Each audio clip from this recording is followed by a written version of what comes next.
በአሁኑ ወቅት በዓለም ላይ ካሉት እጅግ አሳሳቢ የጂኦፖለቲካዊ ቀውሶች አንዱ በፋርስ ባህረ ሰላጤና በሆርሙዝ የባህር መተላለፊያ ላይ እየታየ ያለው የኃይል ፍጥጫ ሆኗል። በአሜሪካና በኢራን መካከል ያለው ግንኙነት ከመቼውም ጊዜ በላይ በከረረበት በዚህ ወቅት የኢራን ባለስልጣናት የሆርሙዝ የባህር መተላለፊያን በድጋሜ መክፈት የማይታሰብ መሆኑን አውጀዋል። ይህም ዓለም አቀፉን ማህበረሰብ ለከፍተኛ ስጋት ዳርጎታል። ይህ መግለጫ የወጣው ኢራን በባህሮች መጡ ላይ በሶስት የንግድ መርከቦች ላይ ጥቃት ፈጽማ ሁለቱን በቁጥጥሯ ስር ከዋለች በኋላ ነው። በሌላ በኩል ዋይት ሃውስ ፕሬዝደንት ዶናልድ ትራምፕ ከኢራን የሰላም እቅዱን ለመቀበል ምንም አይነት የጊዜ ገደብ እንዳላስቀመጡ በመግለጽ አሁን ያለው የአሜሪካ የባህር ኃይል እገታ በኢራን ላይ የሚያሳድረውን ጫና እንዲቀጥል ፍላጎት እንዳላቸው አሳይቷል። እናም በዕለቱ የዓለም አቀፍ ትንታኔ ዝግጅታችን በሁለቱ ሀገራት መካከል ያለውን የእገታ ጦርነት በዓለም አቀፍ ኢኮኖሚ ላይ ያሳደረውን ተጽዕኖ፣ የፓኪስታንን የአስታራቂነት ሚናና ተያያዥ ጉዳዮችን ልንመለከት ወደድን። ከዓለም አቀፍ የትንታኔ ዘገባ ዝግጅቱ ጋር ታሪኩ ጋሹ ነኝ።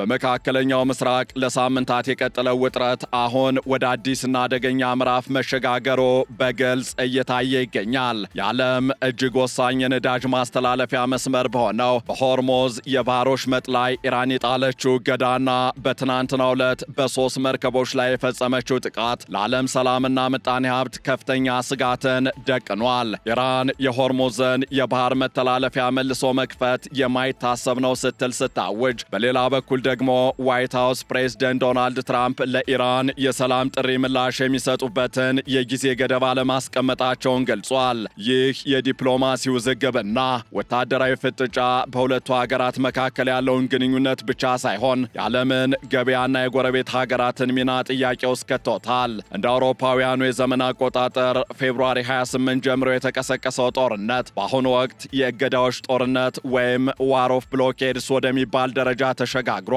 ኢራን በሆርሙዝ ባህሮች መጥ በኩል የሚያልፉ መርከቦችን ስትከለክል፣ አሜሪካ ደግሞ በበኩሏ በኢራን ወደቦች ላይ የባህር ኃይል እገዳ እንጥላለች። ከዚህ ጋር ተያይዞም የኢራኑ የፓርላማ አፈጉባኤና የሰላም ድርድሩ መሪ መሐመድ ባገር ጋሊባፍ በትናንትናው ዕለት በሰጡት መግለጫ አሜሪካና እስራኤል የተኩስ አቁም ስምምነቱን በግልጽ እየጣሱ ባሉበት ሁኔታ የሆርሙዝን የባህር መተላለፊያ መከፈት በፍጹም የማይቻል መሆኑን አረጋግጠዋል። ጋሊባፍ ዋሽንግተን በኢራን ላይ የጣለችውን የባህር ላይ እገዳ የዓለምን ምጣኔ ሀብት በታጋችነት የመያዝ ተግባር ሲሉ የገለጹ ሲሆን እስራኤል በሁሉም ግንባሮች የምታካሄደውን የጦርነት አጫሪነት ለባህሮች መጡ መዘጋት በምክንያትነት ጠቅሰዋል። ይህ በእንዲህ እንዳለ የኢራን እስላማዊ አብዮታዊ ዘብ IRGC በባህሮች መጡ ላይ 3 መርከቦችን ኢላማ ማድረጉን አስታውቋል። እነዚህም መርከቦች MSC ፍራንቸስካ በፓናማ ሰንደቅ ዓላማ የምትጓዝ መርከብ፣ ኤፓሚኖንዳስ በላይቤሪያ የተመዘገበችና በግሪክ ኩባንያ ስር የምትተዳደር እንዲሁም ዩፎሪያ የተባሉ መርከቦች ናቸው። ኢራን MSC ፍራንቸስካና ኤፓሚኖንዳስ የተባሉትን መርከቦች በቁጥጥር ስር መዋላቸውን ስታረጋግጥ መርከቦቹ ያለ ፈቃድ ሲንቀሳቀሱና የአሰሳ መሳሪያዎቻቸውን አጥፍተው በሚስጥር ለማለፍ ሲሞክሩ ተገኝተዋል በሚል ከሳለች። ከዚህ ጋር ተያይዞ የግሪክ የውጭ ጉዳይ ሚኒስትር ዩርጎስ ጌራፔት ሪትስ በመርከባቸው ላይ ጥቃት መፈጸሙን ቢያረጋግጡም መርከቧ ሙሉ በሙሉ በኢራን መያዟን ግን ገና አላረጋገጡም።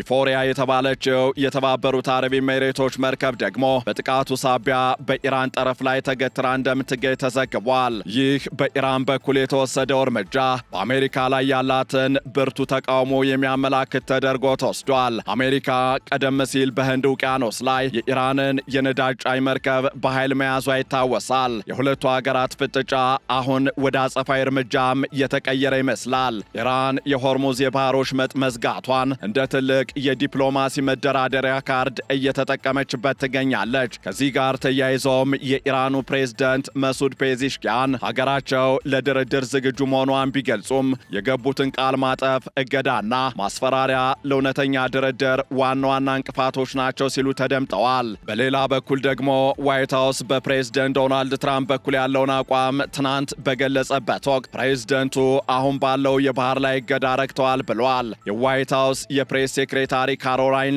ሌቪት እንደገለጹት ትራምፕ ለኢራን የሰላም ጥያቄ እንዲያቀርቡ የተለየ የጊዜ ገደብ አላስቀመጡም። ይህ የሆነበት ምክንያት ደግሞ ኢራን በአሁኑ ወቅት በኢኮኖሚም ሆነ በፖለቲካ በጣም ደካማ አቋም ላይ መሆኗን ትራምፕ ስለሚረዱ ነው ተብሏል። አሜሪካ የጊዜ ገደብ አለማስቀመጧ በኢራን ውስጥ ያሉ ተራማጆች ወይም ፕራግማቲስትስ ከአክራሪዎች ጫና ነፃ ሆነው የሰላም ሐሳብ ይዘው እንዲመጡ እድል ይሰጣል የሚል እምነት አላት። ሆኖም ይህ ስልታዊ ዝምታ በሌላ በኩል የእገታ ጦርነቱ ላልተወሰነ ጊዜ እንዲቀጥልና የዓለም ገበያ በስጋት ውስጥ እንዲቆይ እያደረገ ነው። ከወዲያ ደግሞ የፓኪስታን ሚና በዚህ ቀውስ ውስጥ እጅግ ወሳኝ ሚና እየተጫወተ ይገኛል። ፓኪስታን በሁለቱ ወገኖች መካከል ድርድር እንዲካሄድ ከፍተኛ ጥረትን እያደረገች ትገኛለች። በኢስላማባድ የሚገኙ ቅንጡ ሆቴሎች ለልዑካን ቡድኖቹ ተዘጋጅተው ቢቆዩም እስካሁን ግን የኢራን ተወካዮቹም ሆኑ በአሜሪካ በኩል በምክትል ፕሬዝደንት ጄዲ ቫንስ የሚመራው ቡድን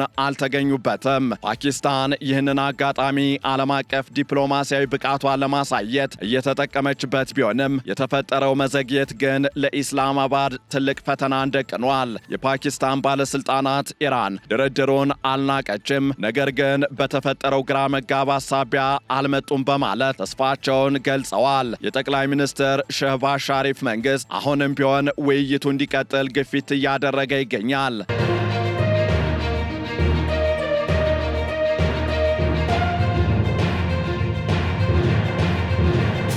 በአንጻሩ ደግሞ የሆርሙዝ የባህር ወሽመጥ መዘጋት በዓለም ምጣኔ ሀብት ላይ እያሳደረ ያለው ተጽዕኖ እጅግ የከፋ ሆኗል። በዓለም ላይ ካለው የነዳጅና የተፈጥሮ ጋዝ ንግድ 20 በመቶ የሚሆነው በዚህ ጠባብ መስመር በኩል እያለፈ ዘመናትን ተሻግሯል። የባህር በሩ መዘጋትም በዓለም ዙሪያ የነዳጅ ዋጋ እንዲንር፣ የአፈር ማዳበሪያና የጥሬ ዕቃዎች እጥረት እንዲከሰት አድርጓል። በተለይም በባህረ ሰላጤው ነዳጅ ላይ ጥገኛ የሆኑት የእስያ ሀገራት ከፍተኛ ጉዳት ደርሶባቸዋል። አውሮፓም ቢሆን ከዚህ ስቃይ አላመለጠችም። የአውሮፓ ትልቋ የምጣኔ ሀብት ባለቤት የሆነችው ጀርመን የ2026 የእድገት ትንበያዋን ወደ 0.5 በመቶ ዝቅ ማድረጓ ተሰምቷል። ግሪክ ደግሞ በነዳጅና በምግብ ዋጋ ንረት ሳቢያ ለተቸገሩ ዜጎቿ የ500 ሚሊዮን ዩሮ ተጨማሪ ድጋፍ ለመስጠት ተገዳለች። የግሪኩ ጠቅላይ ሚኒስትር ክሪያኮስ ሚትሶኪስ የሀገሪቱ ምጣኔ ሀብት በኢራንና በአሜሪካ ውጥረት እየተፈጠረ ያለውን ችግር ቢቋቋመውም የኑሮ ውድነቱ ግን በርካታ ዜጎችን እየፈተነ ነው ብለዋል። በተጨማሪም በዓለም አቀፍ የባህር ጉዞ ድርጅት IMO መሰረት ወደ 20 ሺህ የሚጠጉ መርከበኞችና 2,000 የሚጠጉ መርከቦች በባህር ወሽመጡ መዘጋት ሳቢያ በባህረ ሰላጤው ዙሪያ እየተጠባበቁ ይገኛሉ። ይህ ሰብአዊና ምጣኔ ሀብታዊ ቀውስ የዓለምን ትኩረት ቢስብም መፍትሄው ግን አሁንም በዋሽንግተንና በቴህራን የፖለቲካ ፍላጎት ላይ የተንጠለጠለ ነው። በኢራንና በአሜሪካ መካከል ያለው የባህር ትራንስፖርትን የመዝጋት ሽኩቻ ትልቅ ትርጉምን እያገኘ መጥቷል። ኢራን የሆርሙዝን የባህር መስመር መቆጣጠሯን እንደ ትልቅ ድል እየቆጠረችው ትገኛለች። አሜሪካ ደግሞ በበኩሏ በዓለም ዙሪያ ያሉ የኢራን መርከቦችን በማደን የራሷን የበላይነት ለማሳየት እየጣረች ነው። ይህ የሁለቱ ወገኖች የጡንቻ ማሳየት ተግባር ዓለም አቀፍ የባህር ሕግጋትን የጣሰና የንግድ መርከቦችን ለጥቃት የሚያጋልጥ ሆኗል። ፕሬዝደንት ዶናልድ ትራምፕ የጊዜ ገደብ አለማስቀመጣቸው እንደ ጥሩ አጋጣሚ ተደርጎ ለሁለቱም ወገኖች ሊያገለግል ይችላል። ለአሜሪካ ኢራን በምጣኔ ሀብት እገዳው እንድትዳከምና ለድርድር እንድትመች ጊዜ ይሰጣታል። ለኢራን ደግሞ የውስጥ ፖለቲካዊ ሽኩቿን ለመፍታትና አዲስ የዲፕሎማሲ ስልት ለመቀየስ እድል ሊሆናት ይችላል።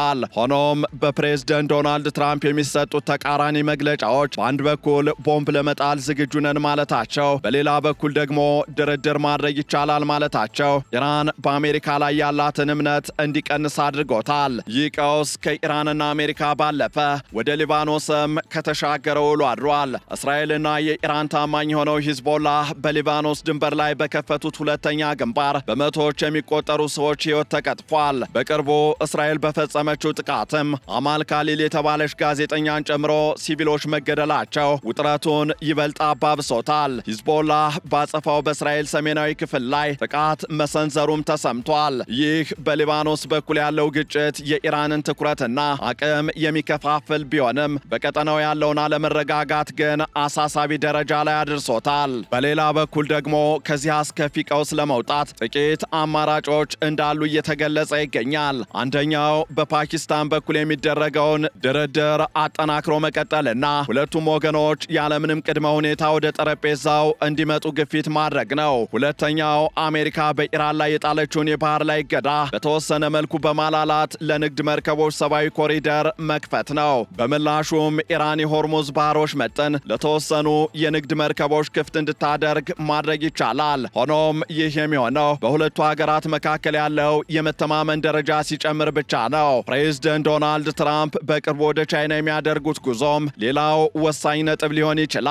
ቻይና አብዛኛውን ነዳጇን ከኢራን የምታገኝ ሀገር በመሆኗ አሜሪካ በኢራን ላይ የምታደርገውን ጫና እንድታቀል ትራምፕን ልታግባባ ትችላለች። በአንጻሩ ደግሞ የዓለም ሰላምና ምጣኔ ሀብት በአሁኑ ወቅት በሆርሙዝ የባህር ወሽመጥ ማዕበል ላይ እየተናወጠ ይገኛል። የፖለቲካ መሪዎች ከወታደራዊ ጡንቻ ማሳየት ይልቅ ለዲፕሎማሲያዊ መፍትሄ ቅድሚያ ካልሰጡ ቀውሱ ወደማይመለስበት ዓለም አቀፍ ጦርነት ሊያመራ እንደሚችል የብዙዎች ስጋት ሆኗል። የሆርሙዝ የባህር ወሽመጥን መክፈት የማይታሰብ ቢመስልም ለዓለም ደህንነት ሲባል ግን ግዴታ መሆኑ አያጠራጥርም። በአጠቃላይ የሆርሙዝ ባህር ወሽመጥ ቀውስ የኢራንና የአሜሪካ የግል ፍጥጫ ብቻ ሳይሆን የዓለምን ሰላምና ምጣኔ ሀብት አደጋ ላይ የጣለ ክስተት ነው። ኢራን መርከቦችን መያዟና መክፈት የማይቻል ነው ማለቷ እንዲሁም አሜሪካ የጊዜ ገደብ ሳታስቀምጥ ከበባዋን መቀጠሏ ውጥረቱን አንዳች መቋጫ ወደሌለው አዘቅት ውስጥ እየከተተው ነው። የፓኪስታን የሽምግልና ጥረት ፍሬ እንዲያፈራ ሁለቱም ወገኖች ካሏቸው ጽንፈኛ አቋሞች ወረድ ብለው ለጋራ ደህንነት ቅድሚያ መስጠት ይኖርባቸዋል። ካልሆነ ግን